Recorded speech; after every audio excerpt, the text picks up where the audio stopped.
is 3 times you attempted. Yes, I attempt again and again, up to 7th time. What could you possibly said that is the reason you failed? Structures. It's not you don't just become governor by praying and clapping hands. Because others that are contesting with you, they have people that play and clap hands for them. Are you saying that these 3 times you were praying and clapping hands? The structures and capacities. Here in our midst, we have Reverend Dr. Obioma Onyeaghala is here in our midst, and we are so much delighted you are here. Sir, can you say hi to the audience? Yeah. Hi, my people. Yeah.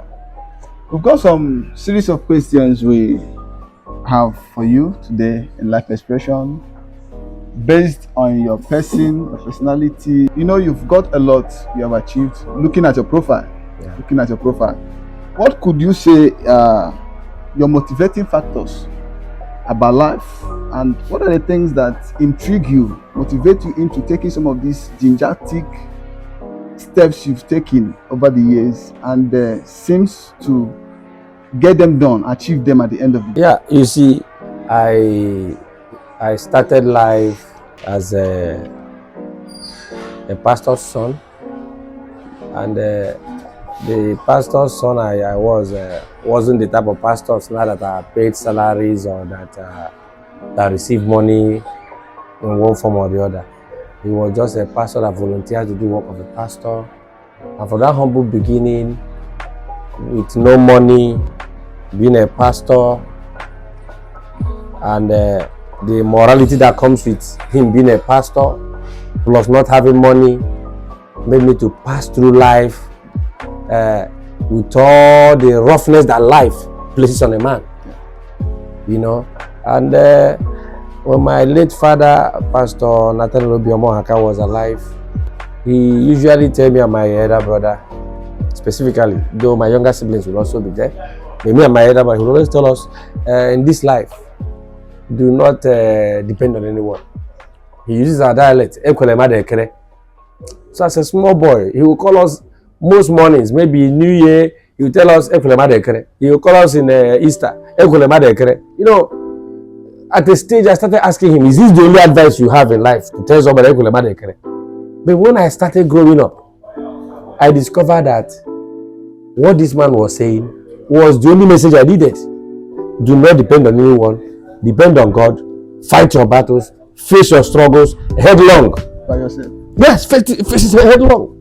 That was how I started facing life. As a little boy, I started facing life headlong. From my days in primary school, after school, I would trek from our village to the town to hawk one thing or the other. It's either I'm hawking old newspaper, I'm hawking new newspaper, I'm hawking mineral, I'm hawking toilet tissue to make sure that life. I started struggling as a young man. And in it, I found out that your strength to achieve a lot of things in life actually lies on your ability to say, I can do it. And with God, I started pursuing life that way. Wow. Those days when I was so young, I was in secondary school. I think that was where I started hearing about you. It was on posters when I saw the posters on when you were going out for contesting for governorship in ABIA State. Yeah. Are you a politician because you are? No, I'm not a politician. I'm an apostle of Christ and I'm a medical practitioner. But I practice politics. I'm not a politician. I say this because the context of politics here is being misconstrued. Politics is not a profession. You see somebody that will tell you I'm a politician. There is no profession called politician. But every leader or every professional, you as a pastor, God can call you to lead. Just let's look at the scriptures, for instance. Moses was a president. First of all, don't forget he's a lawyer. Don't also forget he's a minister. But God saw in him the qualities to lead the people. He made him the president of Israel. At a certain point in the scriptures, you find out that Samuel was the president of Israel. He was the chief judge of the federation. He was also the chief prophet of the land. That doesn't make me a politician. So that somebody who is a professional like myself or who is an apostle like myself serves in one position or the other in government doesn't make me a politician. I'm not a politician. But I am a servant of God who was asked at one point or the other to lead the people. That's exactly what I did. What was really giving you the courage to contest for governor? Yeah, I'll be governor one day. You see, when I was a small boy, something in 1985, I was around 12 years then. I saw God talking to me that you're a leader I have chosen. Not just to liberate your family, to also liberate your people. And for you to liberate your family and liberate your people, you need to acquire certain political positions. God gave me a message that He has called me to liberate His people. I contested for SUG presidency 2 times in university. The first time was when I was in 3rd year. The second time was when I was in final year, when I was studying microbiology. I told my friends, I won't write the exam, I will not graduate. I want to be president. I want to put things in the right perspective. I was told by God specifically. So that was when I now contested for SUG presidency. I won in 1999. A month after, it's on record. I persuaded cultists, all this is so marketed now, cultists. I persuaded them to hand over their guns and their bullets. It was a national program. Obasanjo sent a delegation, Ojo sent a delegation. So are you saying by implication that no matter your desire to liberate your people, if you do not have a political position, you can't get it. You don't get it in the church, you just pray, binding and casting Satan. No. Now that you have attempted this for 3 times and failed. I'll try again. I'll be governor one day. I don't even know. But being governor of this state, I'll be. How did you feel when you failed for these 3 times? The first time I failed, the death of 2007 when I failed, I was almost depressed because I was having the mindset of a young man. I thought I'll make it, and I thought it was an easy business. When I failed, I was nearly entering into depression. But on the second time, 2011, when I failed, that time I started maturing. I discovered that this is a process. You don't just start immediately and get it, because it's a very big process, a very big vision that carries the destinies of families. When you look at me, you see a future governor of this state. What I don't know is the very year it will happen. Wow. And when it happens, you'll be able to know that it is wrong. It's even an aberration for believers to allow unbelievers to occupy political positions. In fact, I wrote a book on it, The Practicing Christian and Politics. That was the very first book I wrote. And if you check in the history of the scriptures, even the history of mankind, you will find out that the actions and the inactions of political leaders affects everybody, including the church leaders. They said that politics is a dirty business. There's nothing dirty about it. There's nothing dirty. In fact, in the first place, dirty people shouldn't come near political positions. Let's look at it this way. Christ is the man we are following. He's our boss. God is the owner of the whole heaven and the earth. And God said that power belongs to Him. Power. But it belongs to Him. And whoever He wants to hand it over to, He hands it over to. The Bible also told us that God enthrones leaders and dethrones them. So when you talk about godfatherism, the chairman of godfatherism is God.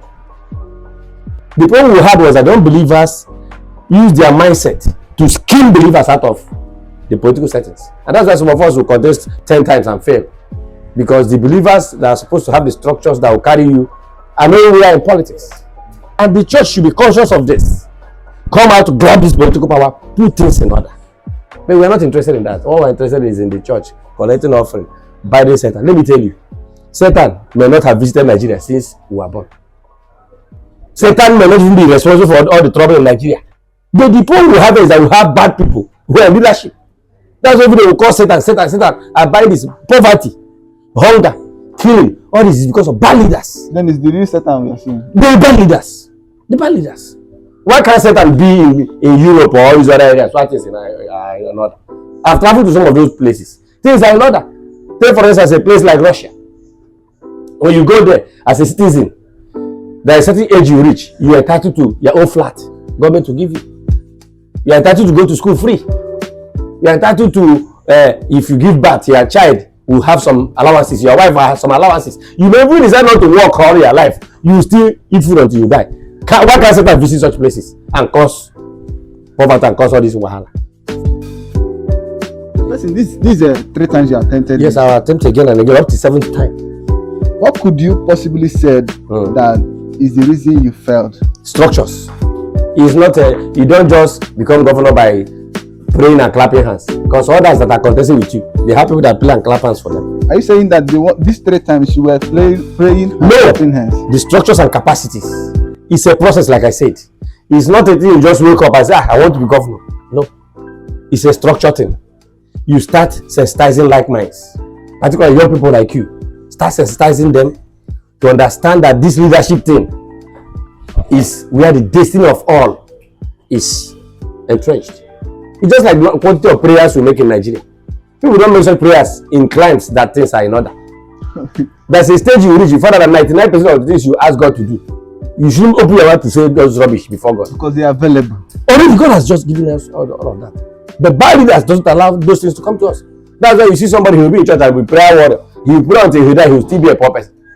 And the day he will die, the senior pastor won't even attend his burial. But the rich man, the day he dies, the senior pastor will be the person that will minister there. Because he shoves some money and other things. All big churches are doing something.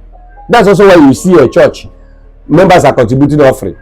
The church will open a school where members cannot pay the school fees of their children to attend. So the way you speak about this church aspect, yes, you're a pastor. I am. Do you own a church? Yes, of course. You pastor people? Yes, of course. For over 30 something years. You seem to have, would I say, a kind of a different concept from what I see other pastors. Yes, of course. Most especially in this Nigeria. Yes, of course. Concept. Yes, of course. Where you are coming from. My concept is entirely different from what we practice here.